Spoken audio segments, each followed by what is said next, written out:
So we'll start with next question.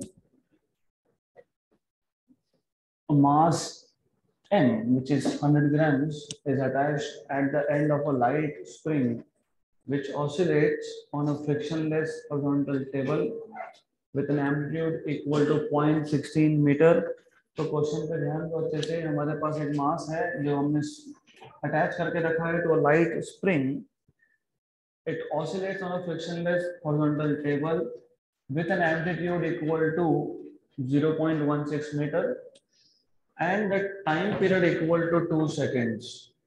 Initially, the mass is released from rest at t equal to 0 and displacement of minus 0.16 meter. The expression for displacement of the mass at any time t is. So simple question है. You have a horizontal frictionless table. यहाँ पे एक rigid ball होगा. You have a block. यहाँ पे एक block रखा है. So imagine you have a block of mass 100 gram. Then what you are doing is आप इसको एक spring लगा रहे हो and then you are stretching it to 0.16 meter. इसका जो maximum amplitude है that is 0.16 meter. Imagine ऐसा था, ये initial situation था. Let us take this to be initial situation. So initial condition was like this. Question अच्छे से पढ़ना तो आंसर इज नथिंग, कुछ भी नहीं है इस ओरल क्वेश्चन. तो let us say this is mean position. ये ऑब्जेक्ट का मीन पोजीशन हो गया. तो if you read the question properly, mass m 100 gram is attached at the end of light spring which oscillates on a frictionless horizontal table. Amplitude आपको दिया है 0.16. Amplitude का मतलब maximum displacement can be 0.16 metre. मतलब a की value 0.16 है तो a value is 0.16 metre. Time period की वैल्यू आपको दी है 2 seconds. 2 seconds. Initially the mass is release from rest at t equal to 0 and displacement minus 0.16. मतलब initially the spring was compressed. तो द आइडिया इज कि initially आपने इसको कहाँ लाया, आपने इसको नेगेटिव एक्सट्रीम पे लाया. तो ये 0 है, ये 0.16 है, ये माइनस 0.16 है. तो the motion start from negative extreme, right. Given this much आपको पूछा है एक्सप्रेशन फॉर डिस्प्लेसमेंट. तो सबसे पहले ये बताओ बॉडी कहाँ से स्टार्ट कर रहा है, मीन से या एक्सट्रीम से? एक्सट्रीम से. तो x equal to a cos of omega t. तो यहाँ पे आपको cos ओमेगा t चारों ऑप्शन में दिख रहा है, right. Then what is a? a is 0.16. cos of omega, what is omega? 2 pi by time period. और याद रखना मोशन कहाँ से स्टार्ट हो रहा है? लेफ्ट एक्सट्रीम से. तो क्या है यहाँ पे? Negative sign. तो नेगेटिव साइन आना चाहिए. Minus 0.16 cos of 2 pi. What is time period? 2 second. 2 और 2 कैंसल. तो minus 0.16 cos of pi t. ऐसा आंसर होना चाहिए. Minus 0.16 cos of pi t. Done. This is how you are suppose to make expression for displacement.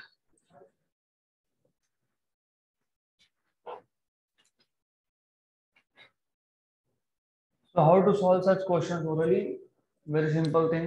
कुछ है नहीं इस question में. If you look at the options, सबसे पहले एक्सट्रीम, ये वर्ड इंपॉर्टेंट था. एक्सट्रीम मतलब पार्टिकल स्टार्ट कहाँ से कर रहा है? Minus 0.16 metre. मतलब पार्टिकल स्टार्टिंग फ्रॉम एम्पलीट्यूड, मतलब कॉस तो आना चाहिए. देन नेगेटिव भी आना चाहिए. नेगेटिव क्यों? Because starting from the left extreme. Amplitude की वैल्यू पता है 2 पाई t. This is 2 pi capital T upon capital T, मतलब ओमेगा t होता है. तो cos of omega t which is cos of 2 pi small t upon capital T. Put t की value 2, you get cos of 2 pi by 2 into t. मतलब आपको क्या क्या दिखना चाहिए? आपको दिखना चाहिए पाई t, नेगेटिव है 0.16. That is the only option you have. Good. ये प्लस मत लिख देना because it is starting from left extreme. Next question. A body is executing simple harmonic motion SHM, when the displacement from the mean position is 4 centimeter and 5 centimeter, the values of corresponding velocity of the body are 10 centimeter per second and 8 centimeter per second. Then the time period of the body is, मतलब आपके पास दो अलग अलग position पे velocities की value दी है. तो eight x1 कितना 4 centimetre. What is v1? 10 centimetre पर सेकेंड. तो यहाँ से what you can do is, आपको पता है व्हाट इज वेलोसिटी का general expression. v1 will be omega under root of a square minus x1 square. Similarly, you can have at x2 कितना है 5 centimetre. What is value velocity 8 centimetre पर second. Therefore, v2 will be equal to omega under root of a square minus x2 square. इन दोनों को divide कर दो. आपको find क्या करना है? Time period. तो इन दोनों को पहले डिवाइड कर देंगे. So you can do v2 by v1 और v1 by v2 एक ही चीज है. Under root of a square minus x2 square, omega under root of a square minus x1 square. Omega omega cancel. v2 की value पता है आपको. What is v2? v2 is given to you. कितना है v2? 8. What is v1? 10. Under root of a square minus x2. What is x2? 5. 5 square is 25 upon a square minus 4. 4 square is 16. तो यह आ जाएगा 4 and 5. Squaring on both sides. 16 by 25 equal to a square minus 25 upon a square minus 16. Cross multiply कर लो. तो when you cross multiply this, you get 16a square minus 16 to 16 कितना 256 equal to 25a square. 25 to 25 कितना 625. Correct. Then इसको solve कर लो. Simple है. 25a square minus 16a square. तो 625 minus 256. This is 9a square. How much is 625 minus 256?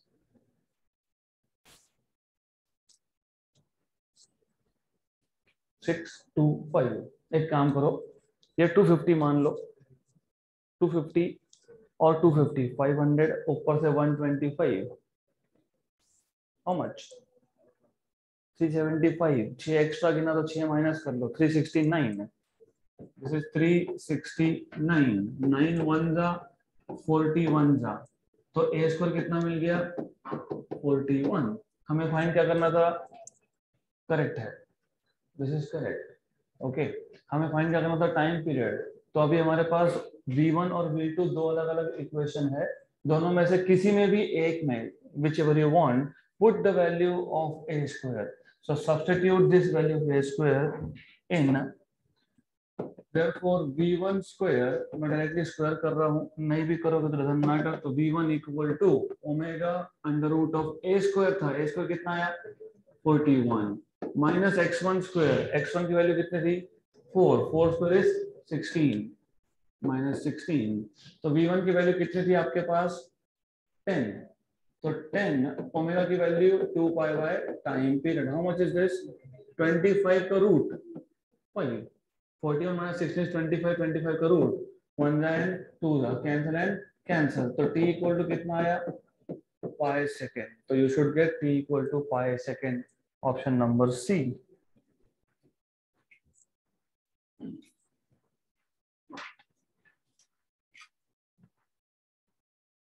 Okay. तो remember in such questions जहां पे दो अलग अलग पोजीशन पे दो अलग अलग वेलोसिटी दी है और टाइम पीरियड पूछा है, तो first of all you need to use both the equations for v1 and v2. Find out what is a square. Substitute a square in any one of the two equations, either v1 और v2, and then उससे आपको मिल जाएगा time period. Next question. A particle in SHM is described by the displacement function x of t equal to a cos of omega t plus theta if the initial मतलब t equal to 0 पे position of the particle is 1 centimeter and its initial velocity is pi centimeter per second. The angular frequency of the particle is pi radian per second. Then its amplitude is. तो पहले question अच्छे से समझ लो. हमारे पास एक particle है which is performing SHM. उसका displacement function मतलब displacement as a function of time ये आपको दिया है a cos of omega t plus theta, right. और आपको कुछ इंफॉर्मेशन दी है जैसे initial at t equal to 0 displacement क्या है 1 सेंटीमीटर.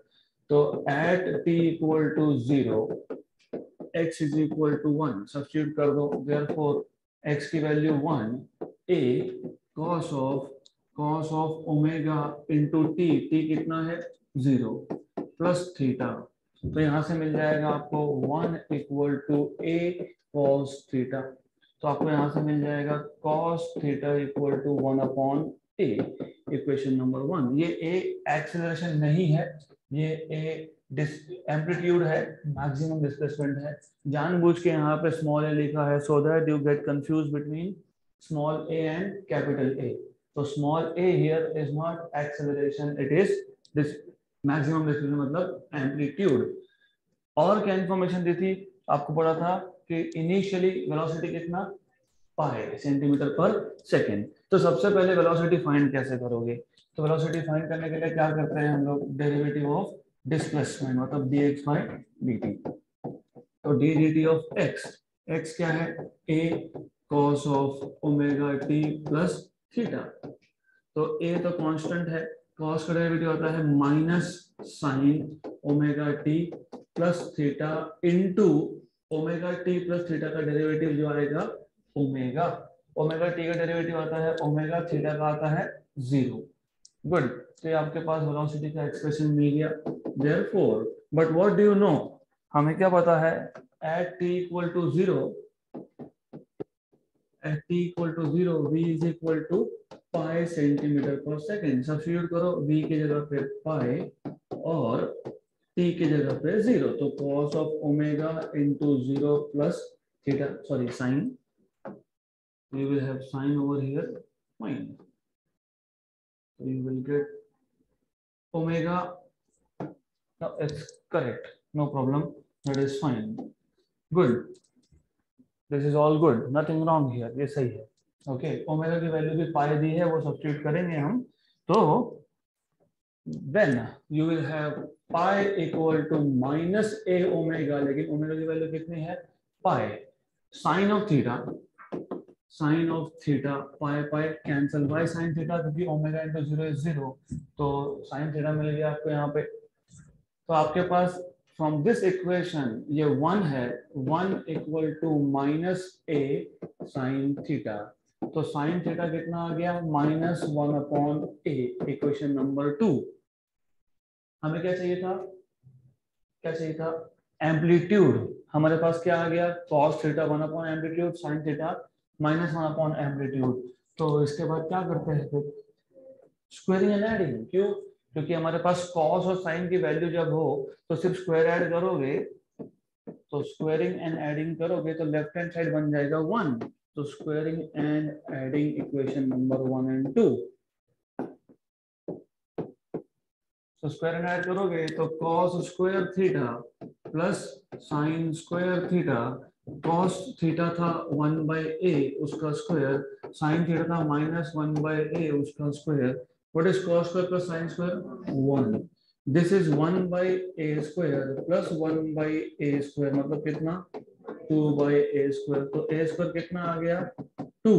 तो a कितना आ गया? Under root of 2 centimetre. Under root of 2 centimetre, option number b. तो सिंपल क्वेश्चन था.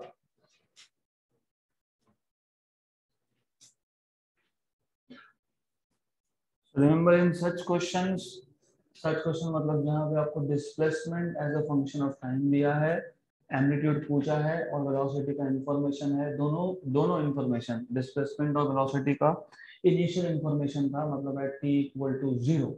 तो क्या करना होता है आपको? सबसे पहले डिस्प्लेसमेंट में t इक्वल टू 0 डालो, you get 1 equation cos theta 1 by a. फिर डिस्प्लेसमेंट का derivative low, you get velocity. फिर वेलोसिटी में t इक्वल टू 0 सब्स्टिट्यूट करना है, ओमेगा के लिए भी पाई यूज करना है, v के लिए पाई यूज करना है, you get another equation sin theta as -1/a।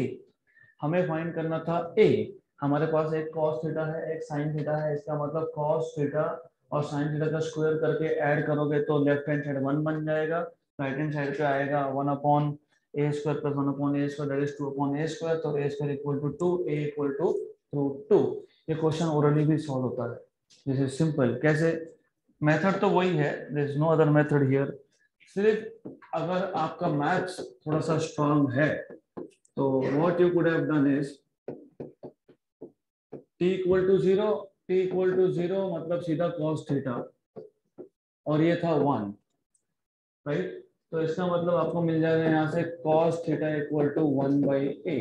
इसका डेरिवेटिव लोगे तो v मिल जाएगा, डेरिवेटिव आएगा -a omega sine of omega t plus theta. वापस से पुट v की जगह पे पाई, ओमेगा की जगह पे पाई, t की जगह पे 0, तो sine theta cancel and cancel, तो 1 equal to -a sine theta, मतलब साइन थीटा -1/a। मतलब स्क्वायरिंग एंड एडिंग करोगे तो स्क्वायरिंग एंड एडिंग करोगे इक्वेशन नंबर 1 एंड 2 को, तो लेफ्ट हैंड साइड बन जाएगा 1, राइट हैंड साइड आ जाएगा 2/a स्क्वायर, तो a square equal to 2, a equal to √2। खत्म। Next question, two simple harmonic motions are represented by the equations y1 equal to 0.1 sine of 100 pi t plus pi by 3 and y2 equal to 0.1 cos pi by t. The phase difference of velocity, important, phase difference of velocity of particle 1 with respect to velocity of particle 2 is। तो अगर आपको displacement का phase difference पूछा होता तो क्या करते? यहाँ पे π/3 है, यहाँ पे π/3 है क्या? नहीं, तो फेज डिफरेंस कितना? π/3। रॉन्ग। वाई? क्योंकि एक साइन है एक कोसाइन है, तो पहले दोनों को कोसाइन करो या तो दोनों को साइन करो। तो remember while comparing always bring both either in terms of sine और इन टर्म्स ऑफ कोसाइन, और बाद में कंपेयर करना है। लेकिन यहाँ पे हमको डिस्प्लेसमेंट का फेज डिफरेंस पूछा ही नहीं है, हमको पूछा है वेलोसिटी का। तो पहले वेलोसिटी फाइंड करो। तो how will you find out velocity? Number 1, derivative. Yes, तो y1 कितना है? 0.1 sine of 100 pi t plus pi by 3, right? तो डेरिवेटिव ले लोगे तो वेलोसिटी मिल जाएगा।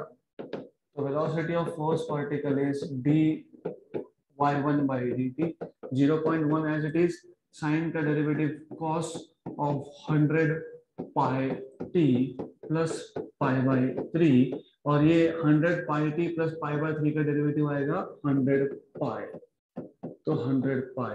इसको सिंप्लीफाई करने का कोई पॉइंट नहीं है, क्योंकि हमको चाहिए phase difference. Phase difference angle से आता है, एम्पलीट्यूड से नहीं, तो एम्पलीट्यूड को just keep it as it is.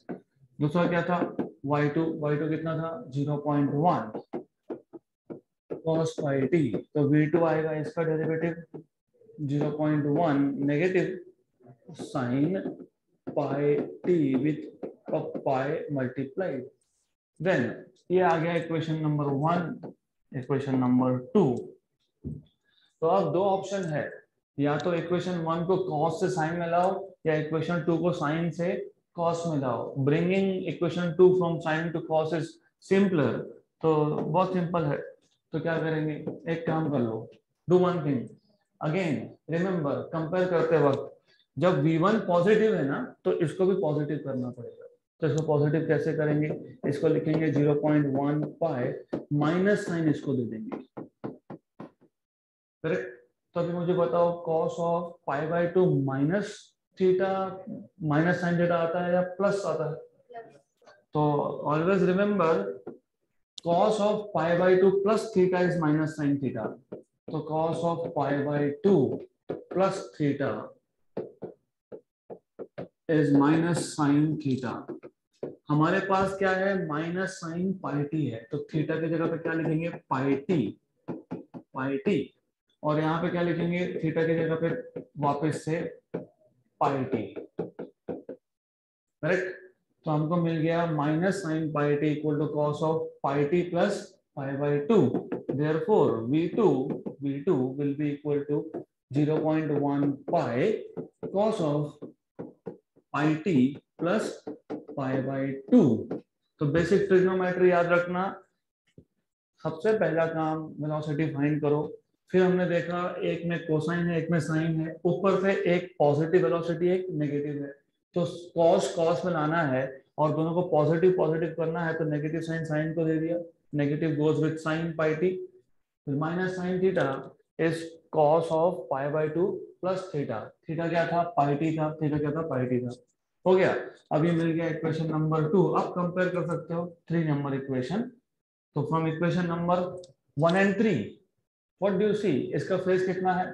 Pi by 3। इसका कितना है? Pi by 2। Therefore phase difference delta phi equal to phase of 1, and from here you get a phase of 1 कितना? pi by 3, and from here you get phase of 2 pi 2 which is pi by 2। तो phase difference निकाल लो, phi 1 minus pi 2, what is phi 1? Pi by 3, what is pi by 2? minus pi by 6, minus pi by 6, तो minus pi by 6 answer आना चाहिए, minus pi by 6, option number C।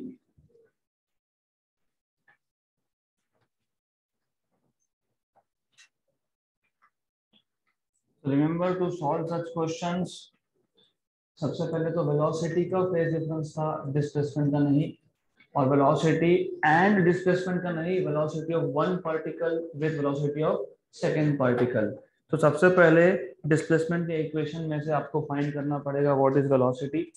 Velocity में देखो दोनों sign sign है क्या, दोनों cosine है क्या, नहीं है तो दोनों को कोसाइन या साइन में लाओ। then you also have to check if both are showing positive or negative signs। तो या तो दोनों नेगेटिव साइन चाहिए, नेगेटिव साइन मतलब साइन मतलब नेगेटिव बोल रहा हूं मैं, तो इधर both of them should be negative और both of them should be positive. Only then you can compare. Next question, the instantaneous displacement of a simple pendulum oscillator is given by x equal to a cos of omega t plus pi by 4। its speed will be maximum at what time? तो आपको displacement का equation दिया है, x equal to a cos of omega t plus pi by 4, और आपको पूछा है इसका वेलोसिटी मैक्सिमम कब होगा, स्पीड मतलब वेलोसिटी। तो सबसे पहले स्पीड निकाल लो, इसका derivative minus a omega sine omega t plus pi by 4। Speed मतलब वेलोसिटी का मैग्नीट्यूड, स्पीड मतलब वेलोसिटी का मैग्नीट्यूड। अब स्पीड को मैक्सिमम होना है तो किसको मैक्सिमम होना पड़ेगा? Sine of omega t plus pi by 4, क्योंकि साइन की वैल्यू जब 1 आएगी तब स्पीड मैक्सिमम होगा। तो for speed to be maximum,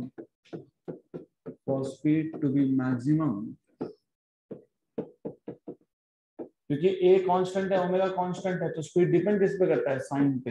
तो sine of omega t plus pi by 4 should be equal to 1। Sine की वैल्यू 1 कब होती है? Pi by 2। Therefore omega t plus pi by 4 should be equal to pi by 2।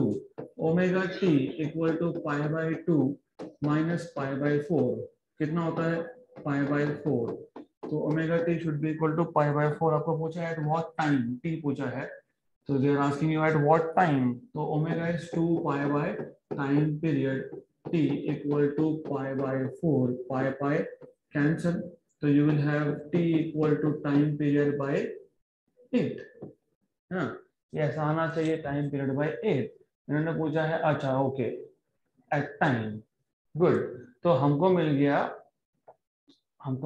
t by 8, लेकिन हमको पूछा था in terms of pi and omega.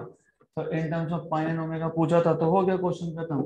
t equal to pi upon 4 omega, तो हो गया pi upon 4 omega, option number A. Done.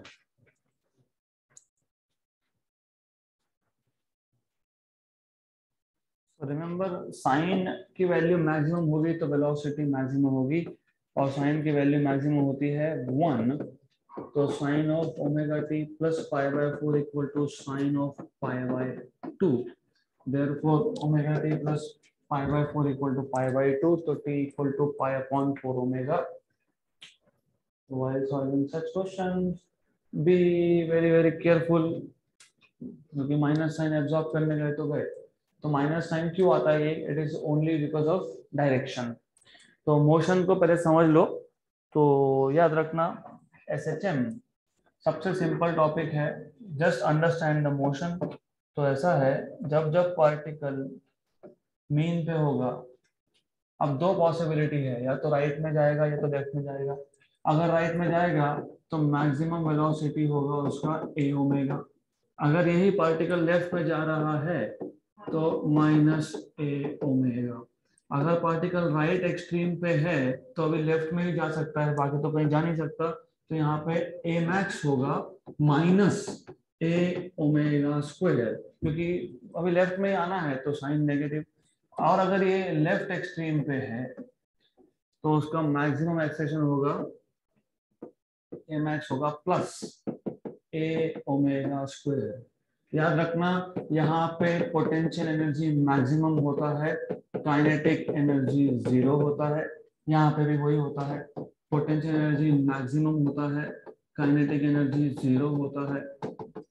Mean पे kinetic energy maximum होता है, पोटेंशियल एनर्जी 0 होता है। तो ये सब आपको पता होना चाहिए। Then if you know this much, you can solve many questions orally itself. देखेंगे हम वो भी। Next question. A particle starts simple harmonic motion from the mean position. Its amplitude and total energy is A and E. Amplitude is small a and energy is E. At one instant, its kinetic energy is 3E by 4. Joke. Kinetic energy is 3 by 4, मतलब kinetic energy upon total energy is 3 by 4. So what is potential energy by total energy? 1 by 4. तो displacement पूछा है। तो how do you think? How do you start solving such question? आपको बोला है kinetic energy, इसके 2-3 method है। मैं सबसे शॉर्टकट बता रहा हूँ जो ओरली भी होता है solve. Kinetic energy is 3E by 4, मतलब kinetic energy upon total energy is 3 by 4। इसका मतलब straight away potential energy upon total energy कितना? 1 by 4। लेकिन याद है क्या हमने बोला था x अपॉन ए का square, where a is amplitude. यहाँ पे ए स्मॉल दिया है तो स्मॉल लिखा है मैंने भी। तो what is x by a? 1 by 2। तो what is x? a by 2 हो गया। a by 2 option number B, खत्म, done.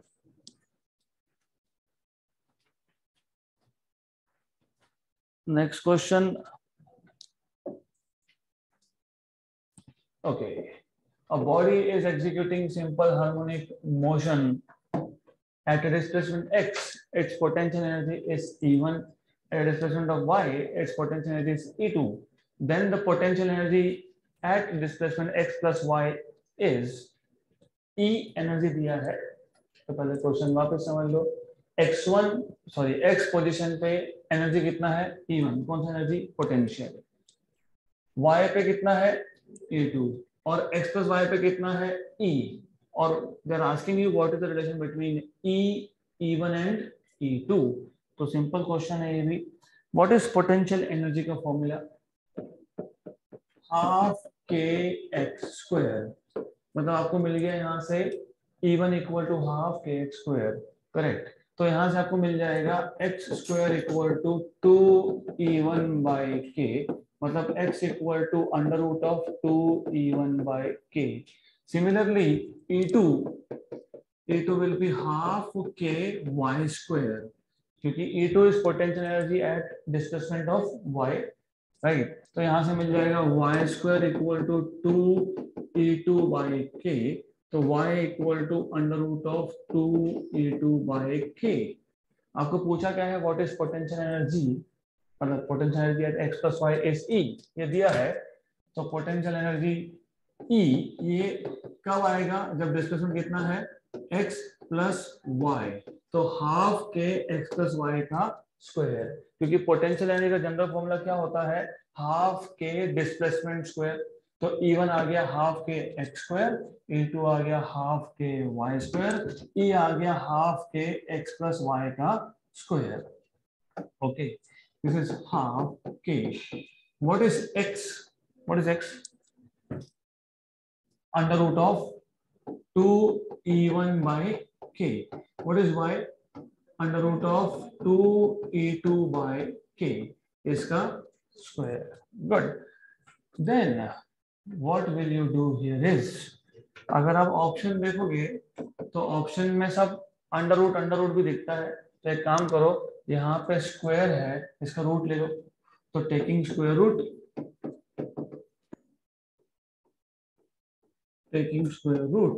so what you will get is root of e equal to root of k by 2 under root of 2e1 by k plus under root of 2e2 by k। ये जो bracket में दो terms है, इन दोनों में से क्या common निकाल सकते हो? Root of 2 by k। तो if you take out root of 2 by k, तो under root of e equal to under root of k by 2, under root of 2 by k क्या बचेगा? Root e1 plus root e2। Cancel cancel cancel and cancel, तो root e कितना आया? Root e आया root of e1 plus root of e2। Option number B, done.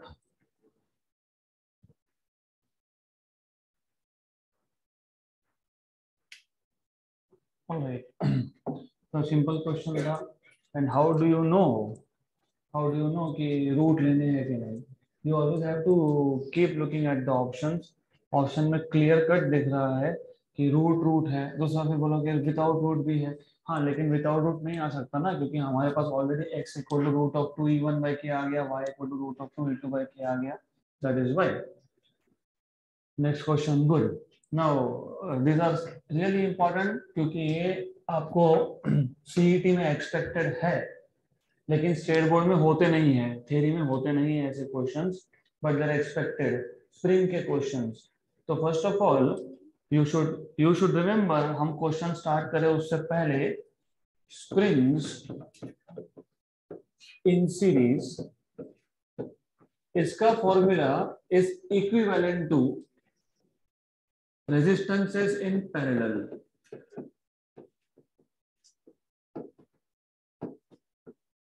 मैं formula की बात कर रहा हूं, I am just talking about formula. Resistances in parallel का फॉर्मूला क्या होता है? 1 upon R equivalent equal to 1 by R1 plus 1 by R2 plus 1 by R3 so on so forth। And springs in parallel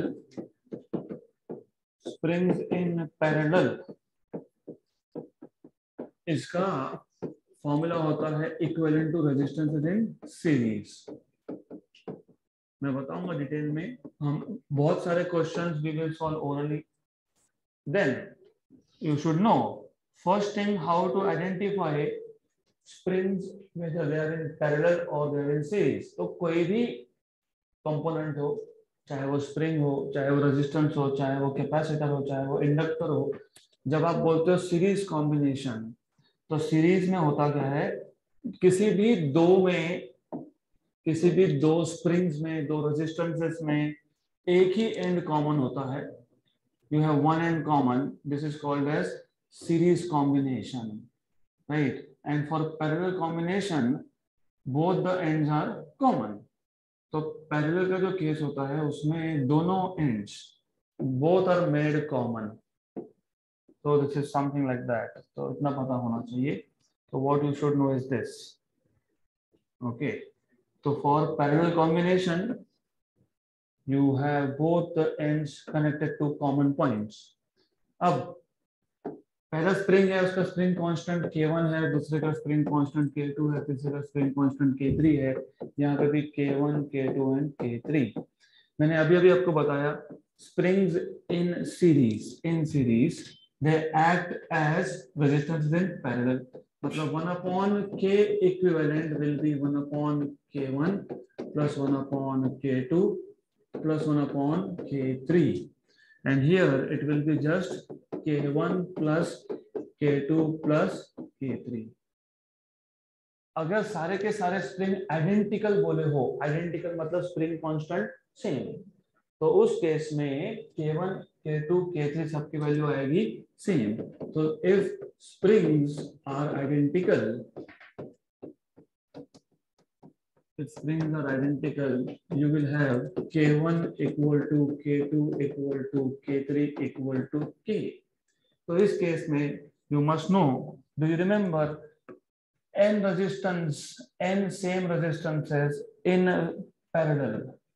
In parallel उसका formula क्या था? R upon n. क्यों? क्योंकि अगर ये सब सेम हो गए, if they are all same, तो 1 upon k equivalent will be 1 upon k plus 1 upon k plus 1 upon k. यहाँ पे 3 है तो 3 upon k. तो what is k equivalent? K by 3. In general अगर आपके पास n है तो k by n. ये शॉर्टकट ट्रिक्स याद रखना. सिमिलरली यहाँ पे क्या होगा? k plus k plus k कितने बार? 3k. जनरल फॉर्मूला क्या आएगा? जनरल फॉर्मूला आएगा nk. यहाँ पे जनरल फॉर्मूला क्या आएगा? k by n. तो इतना अगर आपको पता है तो स्प्रिंग्स के क्वेश्चन सॉल्व करना है वेरी सिंपल एंड इंटरेस्टिंग. तो पहला question, in arrangement given in figure, if the block of mass m is displaced, the frequency is given by. तो सबसे पहले फ्रीक्वेंसी का फॉर्मूला याद है क्या? 1 upon time period. Time period का फॉर्मूला याद है क्या? 2 पाई. एक काम करना, नहीं भी याद हो कोई फर्क नहीं पड़ता है. 2 पाई बाय ओमेगा, ये तो पता है. 2 pi by omega. What is omega? Root of n by k या k by n. Omega square was k by n. तो omega is root of k by n. Correct. This is correct. K is n omega square. हमने कल ही question solve किया था. ये सही है. Okay, this is right. Fine. Good. m by k कब आता है? जब टाइम पीरियड फाइंड करते हो तब 2 by root of m by k. Good. Then अगर आपको फ्रीक्वेंसी फाइंड करना है, देखो तो फ्रीक्वेंसी में 1/2 pi root of k by m. तो m option number C and D हो नहीं सकता क्योंकि यहाँ पे उल्टा दिया है, m बाई k दिया, तो ये दोनों नहीं आ सकते. अब दोनों में से A और B में से एक. तो आइडेंटिफाई करना पड़ेगा कि जो सिस्टम है ये सीरीज है कि पैरेलल है. This is series combination of parallel. This is parallel combination. कैसे? देखो मैंने क्या बताया था पैरेलल के लिए? Both the end should be connected to 2 same points. अब इस स्प्रिंग का एक पॉइंट कहाँ है? Rigid support. बी का कहाँ है? Rigid support. और दोनों का एक एक पॉइंट कहाँ है? मास पे. तो ये रिजिड सेम है, मास भी सेम है, तो दोनों कॉम्बिनेशन कैसे होगा? ये parallel. This is not series. So you should remember this is parallel combination. तो पैरेलल में k क्या आता है? k1 plus k2. तो it is 1/2 pi under root of k1 plus k2 upon n. Option number B. Right. तो how to identify they are in series or parallel? सबसे पहले तो दोनों स्प्रिंग डायरेक्टली कनेक्टेड नहीं है. नंबर 2, दोनों spring का एक एक एंड कहाँ है? Rigid support. तो मतलब ये जो एंड है, ये पॉइंट और ये पॉइंट, ये हो गया कॉमन पॉइंट. दूसरा कहाँ है? मास को, सेम मास को, तो ये भी हो गया कॉमन पॉइंट. तो both the points are common, मतलब the springs are in parallel.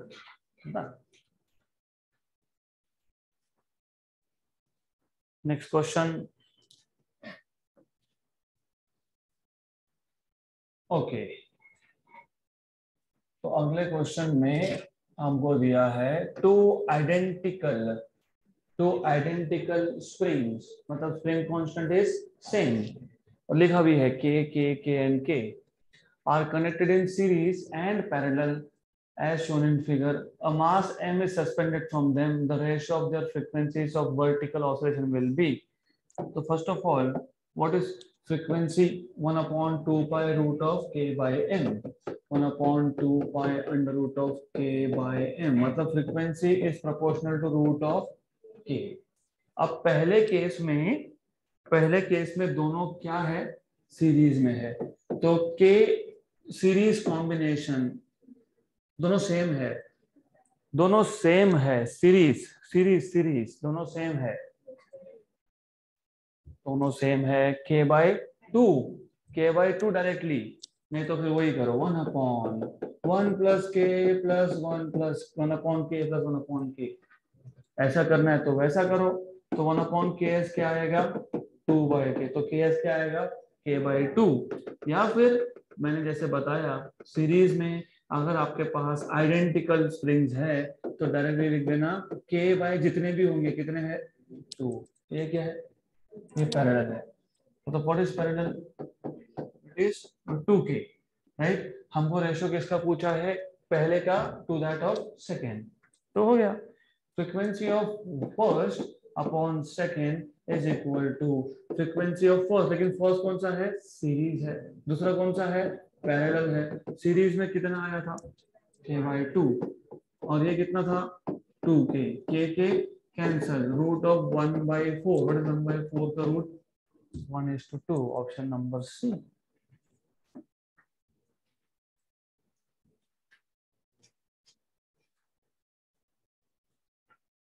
So I hope it is clear. अगर ये सब समझ में आ रहा है अच्छे से स्प्रिंग्स का, तो you will see next few questions you can do orally. अभी इसको छोड़ के, क्योंकि स्प्रिंग का अगला क्वेश्चन है, देखेंगे। A mass m is suspended from a spring of negligible mass. The spring is pulled a little and then released. Okay. So the mass m executes simple harmonic oscillations with a time period t. If the mass is increased by m, then the time period becomes 5t/4. The ratio of small m by capital M is. तो पहले case में what do you have is, आपके पास एक spring है एक spring, and spring को you have connected a mass, you have a spring. पहले मास कितना था, बोला है आपको capital M। So first you have mass capital M attached to this spring, and then आपने क्या किया, आपने इसको थोड़ा स्ट्रेच किया, मतलब you stretch it and leave it, it starts performing vertical oscillations. Then what you are doing is, अब हमने इसके ऊपर एक एक्स्ट्रा मास लगा दिया, मतलब सिस्टम वही है, you have same spring but now an extra mass M is attached to it. इसके नीचे और एक स्मॉल m मास लगा दिया हमने, तो वी आर कनेक्टिंग अनदर मास। तो वेरी सिंपल क्वेश्चन। तो पहले केस में मास कितना है, m1 इक्वल टू m।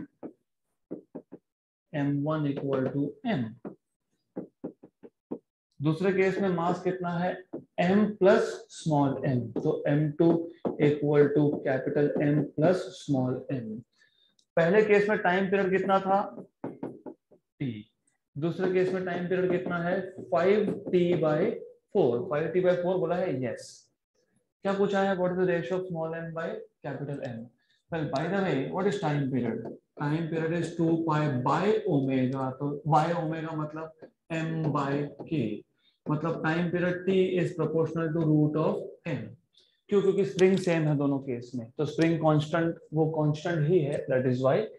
तो t1/t2 equal to root of m1/m2, but m1 is just capital M and m2 is m plus small m, right? So what is t1/t2, ये t capital D is t1/t2 is 4/5, ये 4/5 है, नहीं तो फिर लिखो t/5t/4, फिर cancel करो, फिर 4 को ऊपर लेके जाओ, ठीक है, दैट इज आल्सो फाइन। तो capital M upon capital M plus small m, तो 4/5, taking square on both sides, 4 का स्क्वायर 16, 25, ये कितना है, capital M upon capital M plus small m, cross multiply 16m plus 16 small m is 25 capital M. Shift कर देंगे तो 16m is 25 minus 16 9. तो small m by capital M is 9 by 16. 9 by 16 option number A.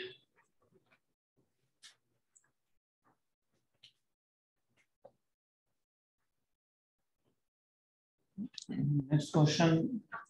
And before we go to next question, इसके number of steps आप reduce कर सकते हो just by knowing time period is proportional to root of mass.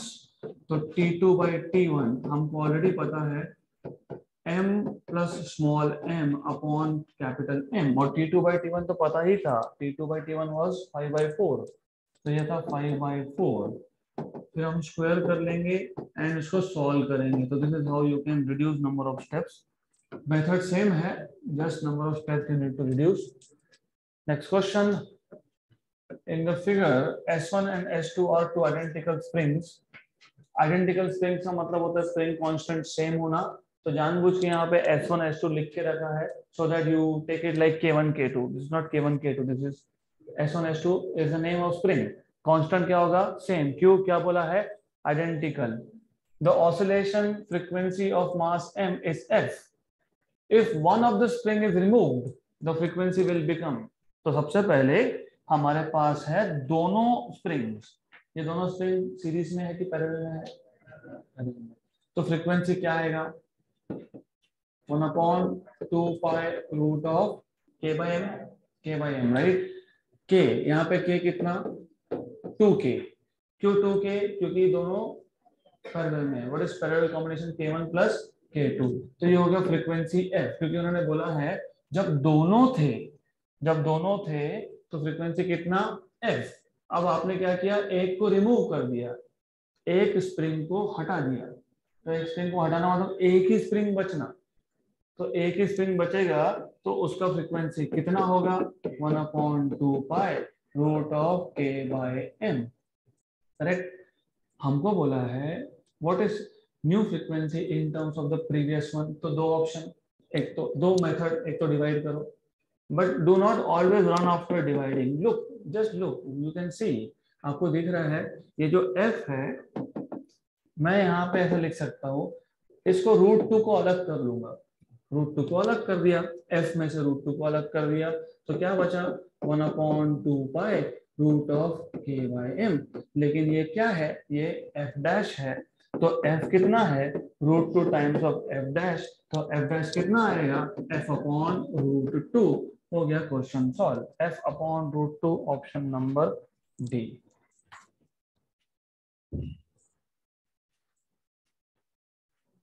वापस एक बार समझ लो. पहले जब दो स्प्रिंग थे तो फ्रीक्वेंसी का फॉर्मूला क्या है? 1/2 pi root of k equivalent upon m. तो k इक्विवेलेंट कितना आएगा? 2k. क्यों? क्योंकि पैरेलल है. पैरेलल में k प्लस k कितना? 2k. तो ओरिजिनल फ्रीक्वेंसी कितना आएगा? 1/2 पाई 2k by m. जब एक स्प्रिंग हटा लिया तो एक ही बचा. एक स्प्रिंग बचने का मतलब क्या आएगा? यहाँ पे k. इसको क्या नाम दिया है? f dash, right. अब मैंने क्या किया? या तो दोनों को डिवाइड कर दो, चलेगा. डिवाइड करो या फिर बेटर, मैंने क्या किया? ओ यहाँ पे k by m है, यहाँ पे 2k by m है. √2 को अलग कर लिया हमने. √2 को अलग कर लिया तो क्या बचा? 1/2 pi root of k by m. What is 1/2 pi root of k by m? f. तो f डैश. तो f equal to √2 f dash. तो f डैश कितना आ गया? f/√2.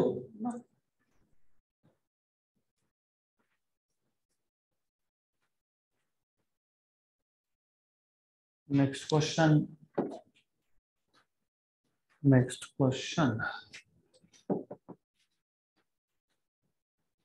ओके, इसको भी हम ओरली सॉल्व करने वाले हैं.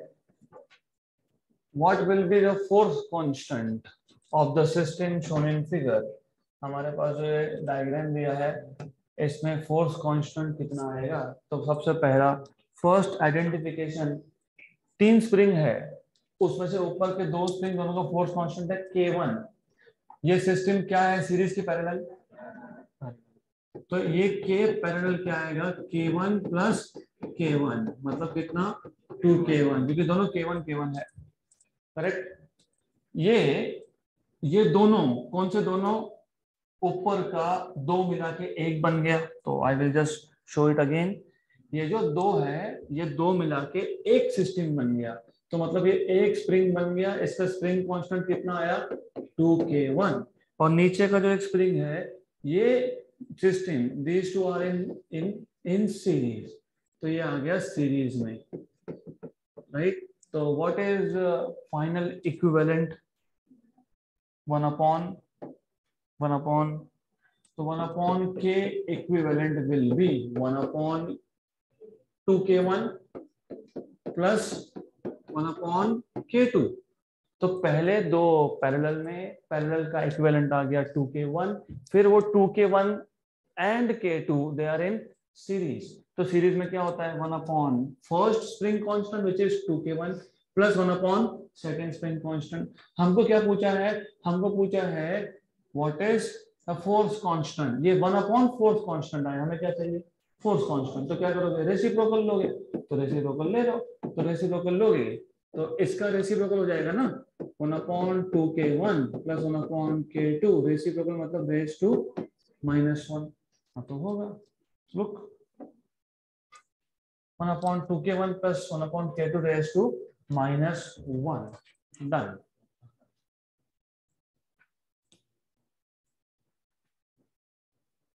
Next question, next question, next question। SHM is represented by 5√2 sine of 2 pi t plus cos of 2 pi t, amplitude of oscillation is। तो सबसे पहले before we solve this question आपको पता होना चाहिए, इमेजिन मेरे पास एक SHM है which is a sin omega t। तो एक पार्टिकल है which is performing simple harmonic motion starting from its mean position, दूसरा है which is starting from its extreme position. मैं अगर इन दोनों को ऐड कर देता हूं तो जो भी इक्वेशन मिलेगा वो भी SHM होगा, a sin omega t plus b cos omega t। इसका जो एम्पलीट्यूड होगा, पहले का एम्पलीट्यूड a है दूसरे का b है, इसका जो होगा वो होगा √a² प्लस b²। अगर इतना पता है तो ये क्वेश्चन सॉल्व कर सकते हो। तो आपको क्या दिया है x = 5√2 sin of 2 pi t plus cos of 2 pi t, correct. Well देखने की जरूरत नहीं थी वैसे, this is simple but anyways. तो 5√2 sin of 2 pi t plus 5√2 cos of 2 pi t, तो आपको मिल गया, ये हो गया a और ये हो गया b। तो what is resultant amplitude √a² plus b²। यहाँ पे a और b सेम है, तो 5√2 का स्क्वायर प्लस 5√2 का स्क्वायर मतलब 2 times of 5√2 का square which is simple. What is 5√2 square, 5 square is 25, 25 into √2 square is 2, 25 into 2 is 50, 50 plus 50 is 100, 100 का रूट कितना 10। तो ऑप्शन नंबर ए, कुछ नहीं है, simple question, very very simple question.